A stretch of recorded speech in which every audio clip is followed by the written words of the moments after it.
ስህተቴ ክፍል 11 ባለፈው በክፍል 10 አይተናል። ዛሬ ደግሞ በክፍል 11 ይቀጥላል ማለት ነው።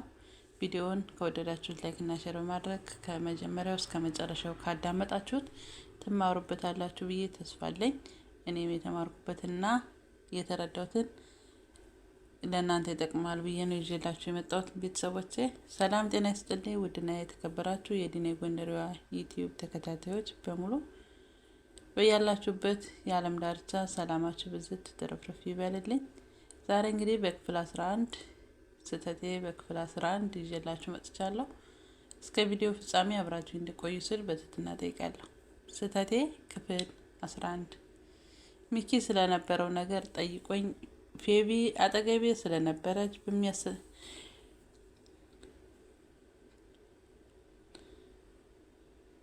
ሚኪ ስለነበረው ነገር ጠይቆኝ ፌቢ አጠገቤ ስለነበረች በማያስባንን ቋንቋ አደራጅቸን ነካካውለት። የሚኪን እንደዘጋውት አብነት ደወለና ሀቢቢ ነዳጅ እንደፈለቀልን ቁጠራው። ሜሮን ማለቴ ራቁቷን ፎቶ የላከችልኝን ልጅ 8,000 ብር ካላክሽልኝ አለኝ። ፌቢን አጠገቤ ስለነበረች ማታ ስመልስ እንደምደውል ነግሬው ዘጋሁት። እንዴት ብታደርግለት ይህንን ሁሉ ብር እንደላከችለት ገርሞኛል። ከሳውዲ እንደተመለስን ከፌቢ ጋር ልንለያይ ስንል ፌቢ አይኔን እያየች አተራቀኝ እንጂ ገና ነፍሴንም እሰጥሃለሁ አለችኝ። ቻው ተባብለን መንገዴን ስጀምር መልሳ እየሮጠች መጥታ ተጠመጠመችብኝ። ሁሉ ነገሯ እኔ ጋር ያለ ይመስላል።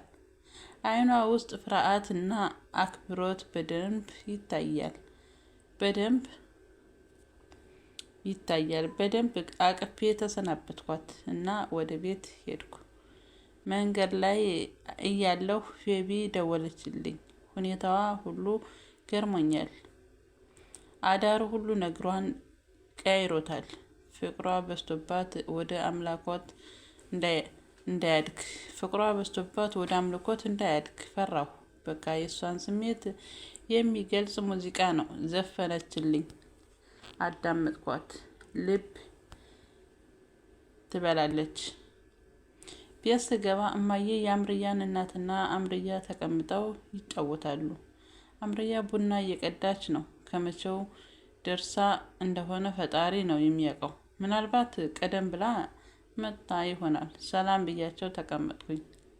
ሽኩርያ አምርያ ጓደኞቿ ጋር ሂዳ አረፈደችብኝ እንጂ ቶሎ ነበር ለመምጣት ያሰብኩት አሉ። ሽኩርያ የእናቴ ስም ነው። ሁሌም እማ ስለምላት ሽኩርያ ሲባል ሌላ ሰው የተፈጠረ ነው የሚመስለኝ። አምርያ በአይኗ አፍክን ዝጋ የሚል ቆንጆ ማስጠንቀቂያ ሰጠችኝ። እናቴን አምርያን እያየች ቆይ አምርያዬ ብዙ ጊዜ እሁድ አላይሽም፣ የት ነው የምትውይው አለች። አምርያ ጧት መስጂድ ትምህርት አለኝ፣ ከዛ በኋላ ደግሞ ወንድሞቼ ቤት ስለሚሄድ ይሆናል አለች። እንግዲህ አሁን ስለ መስጂድ ከተነሳ የአምርያ እናት ወይዘሮ ሌላ መስጂድ ለምን አትሄድም ብለው ስለሚነዘንዙኝ ቀድሜ ብወጣ ይሻላል ብዬ ወደ መኝታ ክፍሌ ሄድኩ። ወዲያው አብነት ጋር